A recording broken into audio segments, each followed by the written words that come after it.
You want details? Fine. I drive a Ferrari 355 Cabriolet. What's up? I have a ridiculous house in the South Fork. I have every toy you can possibly imagine. And best of all, kids, I am liquid. So, now you know what's possible.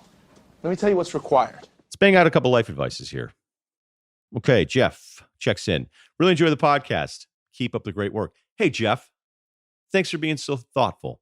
28-year-old single guy living in Chicago. Dating scene has been tough during COVID. As you can imagine, dating apps are really the only option to meet people right now. So I'm messaging girls and we'll exchange a few messages on the app. I'll get their number and we'll plan a time to meet up for a first date, which is usually a few drinks. Pretty normal stuff. Seems pretty normal so far. When's it going to get weird?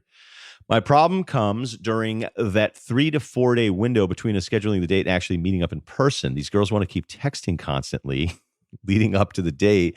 And I usually say something to the effect of, hey, I like texting you, but I'd rather get to know you in person.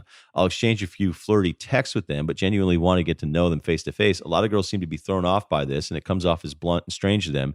Maybe it just comes with the territory of talking to girls in their early to mid 20s. Dude, you're 28. So, it's not like you're fucking relax here, Bill Murray.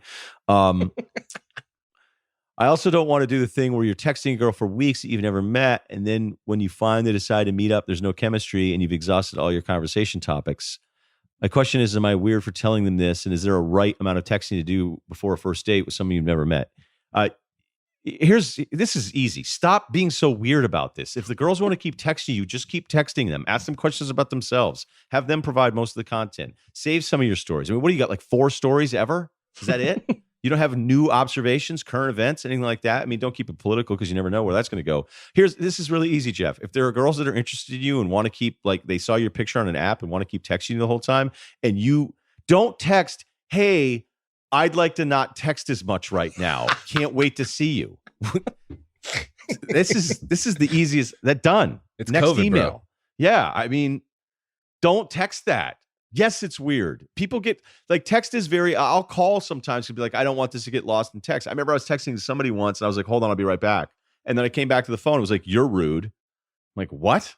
I'm rude because of what? Because I said, hold on, I'll be right back. It was like, oh, your tone. I'm like, tone? It was a text. What are you talking about? That was it. I was like, whatever. Yeah, don't ever text anyone as you're pursuing a relationship or on a date or whatever. Don't go, hey, I'd like to text less, but I am still very interested. Till next Friday. No, just write it out, dude. This isn't hard. All right, next one. Corey in Omaha. You can use my name. Good thing, because I just did. Stats, 26, NBA from Nebraska, 6'3", 200, financial situation stable, tattoos none, bench 300. Wow, Corey. Don't tell anybody 300 unless it's 315. Okay. My question is about the best way to handle big life changes and other paradigm to approach change, or the paradigm to approach change. All right, here we go. Every time there's a bigger word there, Kyle, we just go, okay, what are we dealing with here? Backstory, originally from California, went to Nebraska, earned a scholarship. And there you go. And an opportunity to work in the athletic department, marketing. I graduated, took a job in a restaurant sales. I was pretty successful, in line to be promoted until COVID struck, and restaurants suddenly had a significant reduced demand for point of sale systems. Hear you on that. I took some time in unemployment to figure it out, what I want to do next. During that period, I met a girl early June. Okay, early June. So early June is what? Boom, boom, 3 months. Okay. I'm starting a new job September 21st. I'm a little nervous about foundation repair sales. I know it's sexy. Okay. And as of last night, the girl ended things. So this guy sent the email the day after the girl dumped him. Boy, I hope that's not what this site becomes. Lifeadvicerr@gmail.com. We had an incident, my fault. I blacked out and said some mean things. Oh, okay. Wait a minute.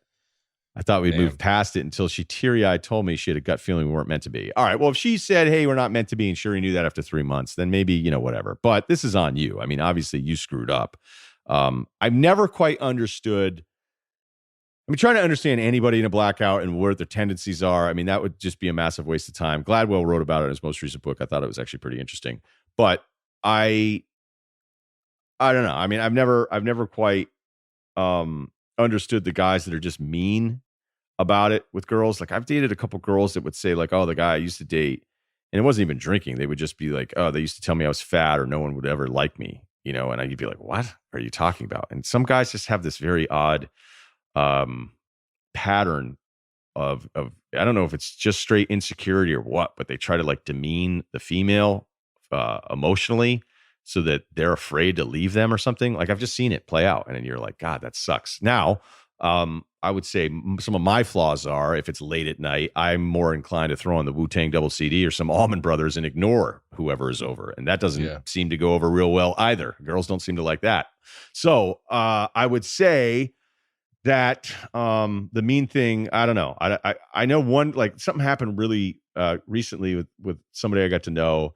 And she told the story about how this guy was like got really belligerent and mean in front of like the entire family, and it ruined it forever because the whole family was like, if that's what's going on deep down in that guy's head, then who knows, what his deal is going to be like if you end up marrying him. So I don't know. I'm not trying to judge you here, Corey. I know that sucks. Maybe it was just a mistake. Maybe there's something else going on with you, whatever. But here's the rest of it. So to sum it up, far from home, no family, no close friend support structure, starting a new job, half blindsided by a breakup, and relatively isolated from the few friends I do have on the account of quarantine. I don't know if I should treat everything like business as usual, just show up to work and go back to swiping, or should I really sink my teeth into some of these feelings? I would just make sure like there's a difference between an incident and a pattern. And the last thing I would ever do is be insensitive about you being, a jerk to a female, but just figure out where that's coming from. Like, was it just a random thing? Were you fighting about something specific, or is this something you do where you say mean things to people? Do you think drunken words are always sober thoughts, or do you think sometimes you could just be a belligerent asshole and it was like, wow, that was weird? I think both are true. I really do. I mean, there's definitely times where you go, oh, that's what's really going on in that guy's head, and that's it. But then I've also there were times you're like, what? Like, no. Like when guys like get drunk and pull their pants down, do you think that when they're sober, they just want to have their pants down? Or do you think it's like, wow, that's something that happened when he was drunk?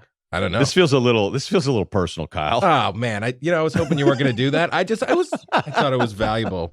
No, commentary. I was just in the bathroom. So, whatever. I don't think that that's the case. Like, yeah, do you deep down wish you were an exhibitionist, and that's why guys like take off their clothes if they're hammered? Yeah, probably not, right? No, but I think like guys that are mean drunks that are like angry and want to fight everybody, especially younger. Yeah. That there's like some weird testosterone, out of the house for the first time stuff. I think that stuff's kind of weird. But I mean, look, here's what I would suggest. Do you think every male or female in the history of male-female relations has meant every text they've sent to somebody else late at night? No, no way. So we'll close on that thought. So there you go. Okay, we got one more here. This is from I don't know if he says we can use his name or not. Okay, I know, Kyle, you're not married with children. Obviously, Ryan isn't as well. Relevant. How do you politely tell people to mind their business about your personal life and get them to stop asking about it? My girlfriend and I are in our late 20s, work in the advertising industry. We've been together just over 5 years. Value travel, financial and professional growth above traditional couple norms like marriage and kids. We do want to get married and we do want kids, but not anytime soon. I cannot stress enough that this is shared belief. Neither of us value a big, expensive wedding or children in our 20s or traveling over the country and the world. So they don't value that over traveling the country and the world right now. Most people don't believe me when I say this because they think my girlfriend just says that and that every girl wants to get married and have children. I'm the youngest of 5 boys. I already had six nieces and nephews that are on the way. We constantly receive the same questions of pressure for friends and family to get married, and they all have kids, and others in our family and friend group are beginning to do so. We are fully aware that we have made the conscious decision to wait until later in life to do these major life events. We were well aware of the fact that our kids will be significantly younger than our friends and siblings. Are we selfish people? Should I tell people to bleep off? Okay. Yeah, you should. You just should. Dude, you're in your 20s and people are hassling you. Again, some family puts no pressure on you, so little pressure you don't even think your own family's interested in you, so that's not ideal. And then some people put so much pressure on you that you're kind of like, whatever. Kids things feels a bit like, I'm trying to think of like a good analogy here. It's not going to be perfect though, but you know how like when somebody buys something and they're like, you should get one too? I don't know if it's I don't want to start talking boat finances power washer on the show, but yeah, kids are like power washers. No, but I don't know why I'm stalling here. I usually pride myself on being pretty good about this stuff, but whether it could be like a golf membership or like you should join the golf course or you should do this or hey, you should check out. People are people are really excited to be like, oh, you like that band? I recommended that band. Oh, you like that band? Okay, cool. Like you like that band. People that have kids, not all of them, but there's a sense here too, because of the sibling part of it. There's this deal where it's like, well, we're having kids, you better have kids. And sometimes I almost think it's because they're jealous of your freedom.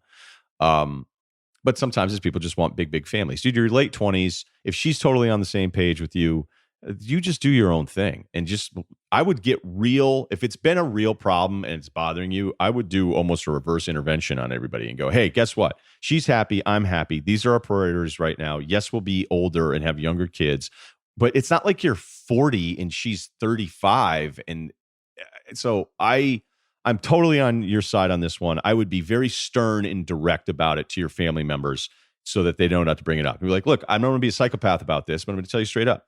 She's cool with it. I'm cool with it. These are our priorities. We're doing really great in life, and we are setting up to be able to have kids in a few years from now, and that is the plan. And by asking me about it is a massive waste of everyone's time. So again, just let it go, because the answer isn't going to be any different. And you being annoying about telling me to have a kid is not going to make me go get my wife pregnant right now. Like it's just annoying. So stop doing it.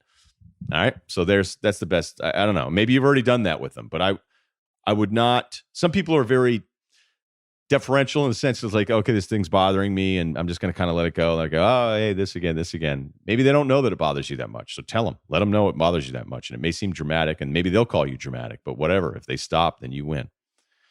Okay, let's read an ad. Everyone knows about the risks of driving drunk. You could get in a crash, people could get hurt or killed, but that still doesn't stop everyone. There's no reason. There's plenty of ways to get around, guys. You could get arrested. You could incur huge legal expenses, and you could possibly even lose your job. We all know the consequences of driving drunk, but there's one thing for sure. You're wrong if you think it's no big deal. Drive sober or get pulled over. Okay, please subscribe, rate, and review to the Ryen Russillo podcast on Spotify. I love today's podcast. And so Bill and I, Sunday or Monday, I think we're still figuring that one out. Check it on Sunday. And then next week, Chris Long making his return. Awesome. Thank you so much for listening. As always, I really appreciate every one of you. Seriously. Thank you.